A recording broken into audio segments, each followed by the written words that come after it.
Chinese state media has just released a video of the Galwan clashes which happened last June. Remember that 20 Indian soldiers were martyred in these clashes, but this video shows Chinese soldiers confronting Indian soldiers.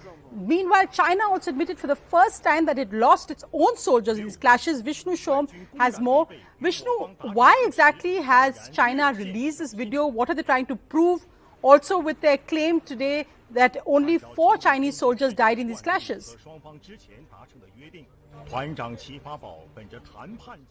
they are being seen, and reports which may suggest that they have emerged less than victorious in any scenario in eastern Ladakh.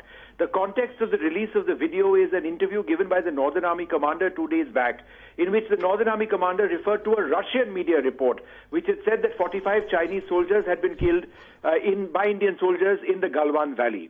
So today, the Chinese had reacted to that and actually for the first time revealed the names of the soldiers they said had been killed or injured in Galwan. Whether that's the actual number, because India has always believed there were very many more, the Chinese have actually done that. And now in the last little while, they've released video, and that also very selective video, showing Indian soldiers crossing the Galwan River and approaching Chinese soldiers. But I've seen that video very carefully, and that video actually shows Indian soldiers well within Indian territory and trying to move in the direction of what is called Patrol Point 14. That is the extent of patrolling by Indian soldiers, and that's where they're stopped by the Chinese. There are Chinese attack dogs over there. What the Chinese don't show in this video is that their soldiers were also carrying maces laced with barbed wire, which they used to hit our soldiers in that very violent series of clashes. Absolutely. And I think what's really worrying, Sonia, is this comes just a day before the disengagement process is supposed to move to the next level. That is tomorrow, when India and China start trying to disengage in Depsang, in Gogra, in Hot Springs, all the other areas. And that disengagement process thus far has gone off quite well. So let's hope that that doesn't slow down.